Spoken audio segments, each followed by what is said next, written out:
Welcome students, आपका मेरे channel science classes by doctor Kumkum Saxena में बहुत स्वागत है। और आज हम चल रहे हैं प्लांट टिश्यूज, जो क्लास चैप्टर 9 का है। 6 चैप्टर प्लांट टिश्यूज में से कॉम्प्लेक्स टिश्यू। अभी तक आपने सिंपल टिश्यू पढ़े थे और आज मैं बताने जा रही हूँ आपको कॉम्प्लेक्स टिश्यू क्या होते हैं।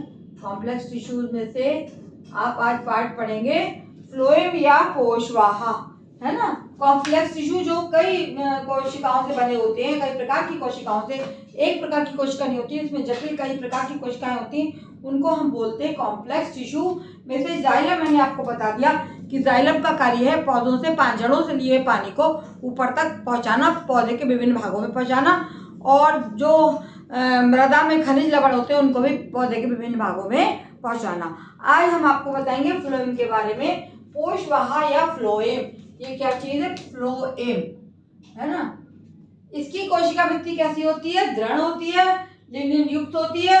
और ये क्या करता है? इसका मेन काम होता है पौधे में भोज्य पदार्थों को, जैसे कि जाइलम जो है जल को सब भागों में भेजता है, इसी प्रकार से फ्लोएम जो है पौधे के विभिन्न भागों में तैयार भोजन को ट्रांसपोर्ट करता है, ट्रांसपोर्टेशन का कार्य करता है। दूसरा, एक या अकेला टिश्यू है जो पौधे को दृढ़ता, अधिक से अधिक दृढ़ता और खड़े होने का जो है आधार प्रदान करता है, दृढ़ता देता है, रिजिडनेस देता है। तो ये टिश्यू दो कार्य करता है। एक तो भोजन को जो है तैयार, जो भोजन कहाँ बनता है? पत्तियों में तैयार होता है। पत्ते, हरी पत्तियां जो हैं उनमें जो हरित लवक होता है वो वायुमंडल की कार्बन डाइऑक्साइड लेकर और सनलाइट लेके भोजन को तैयार करते हैं, जो पानी देते हैं, और केमिकल रिएक्शन होती है जिसमें कि भोजन बनता है और ऑक्सीजन गैस बाहर निकलती है।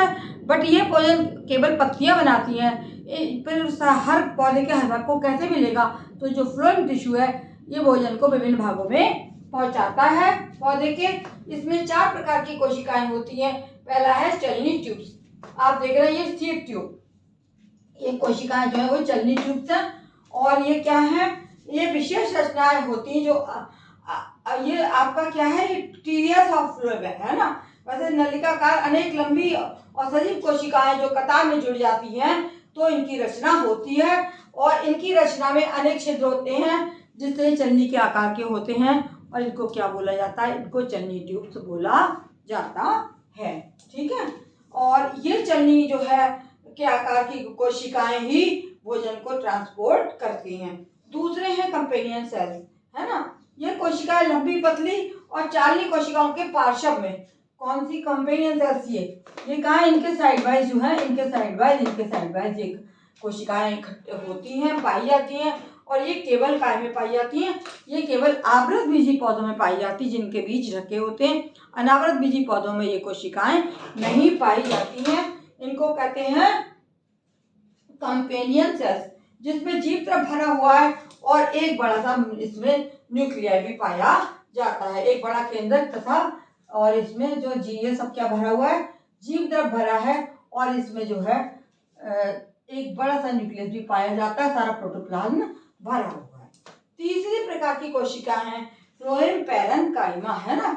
ये लिखे पैरेन्काइमा सेल्स, ये देखिए फ्लोएम पैरेन्काइमा। ये जो होते हैं चालनी कोशिकाओं के बीच बीच में, ये देखो चालनी कोशिका बनी हुई है सीड ट्यूब, इनके बीच बीच में ये फ्लोएम पैरेन्काइमा पाया जाता है। और ये फ्लोएम पैरेन्काइमा जो होती हैं ये जीवित, लंबी और केंद्रक युक्त छोटी कोशिकाएं पाई जाती हैं। ये कैसी होती हैं? केंद्रक युक्त होती हैं, जीवित होती हैं, लंबी होती हैं, और ये छोटी छोटी कोशिकाएं होती हैं जो इसमें पाई जाती हैं। तो ये आपका अब चौथा है कोशवाहा रेशे। कोशवाहा रेशे क्या होते हैं? Phloem fibre. ये लंबी दृढ़ कोशिकाएं होती हैं जो फ्लोएम को दृढ़ता और यांत्रिक शक्ति प्रदान करती हैं। इस प्रकार से इसका टीएस दिखाया गया है। ये जो है फ्लोएम का चारों, ये कंपेनियन सेल्स हो गए, ये पैरेन्काइमा सेल्स हो गए, और ये आपके सीड ट्यूब हो गए जिनमें चलनी की तरह रचनाएं होती हैं, और ये कंपेनियन सेल्स है जो आपके सीड ट्यूब के बराबर में इस पार्श्व में पाए जाते हैं। इस प्रकार ये आपका हो गया फ्लोएम। इंपॉर्टेंट कार्य फ्लोएम का क्या है कि ये पत्तियों में तैयार भोजन को पौधे के विभिन्न भागों में पहुंचाना इसका कार्य है। दूसरा, ये पौधे को दृढ़ता और शक्ति प्रदान करते हैं, और यांत्रिक शक्ति प्रदान करते हैं, जिससे कि पेट जो खड़ा रहता है और रिजिड अवस्था में ये रहता है।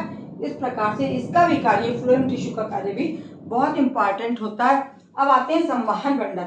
आपको दिखाई दे रहा है ये जाइलम बना हुआ है, इधर जो है ये दोनों फ्लोएम है यहाँ से यहाँ तक, और ये जाइलम टिश्यूज है, और बीच में जो कैम्बियम पाया जा रहा है। ये तीनों मिलकर क्या कहलाते हैं? संवहन बंडल या वैस्कुलर बंडल। ये इसी तरीके से प्लांट्स में लगे होते हैं, एक तरफ फ्लोएम, दूसरी तरफ जाइलम, अभी बीच में कैम्बियम पाया जाता है। कैम्बियम जो है सेकेंडरी ग्रोथ में एक तरफ कोशिकाओं को, जाइलम कोशिकाओं को बढ़ाता है, एक तरफ फ्लोएम कोशिकाओं को बढ़ाता है। तो ये मैंने बता दिया आपको।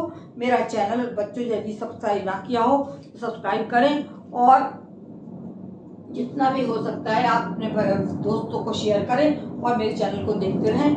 और जो भी आपको पूछना है या कोई भी वो है, वो आप मेरे को कमेंट बॉक्स में पूछ सकते हैं। इस प्रकार आपको मेरे चैनल का जो क्लासेस हैं, टीचिंग है, मिलती रहेगी, जो बिल्कुल ट्यूशन फ्री है, इसकी कोई फीस नहीं है, केवल आपको बैठकर देखना ही है।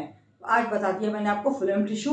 ये चैप्टर कंप्लीट हो चुका है, बस इसमें से इंपॉर्टेंट क्वेश्चंस को मैं डिस्कस करूंगी आपसे अपने अगले लेक्चर में। मेरे को देखने के लिए आपका बहुत बहुत धन्यवाद।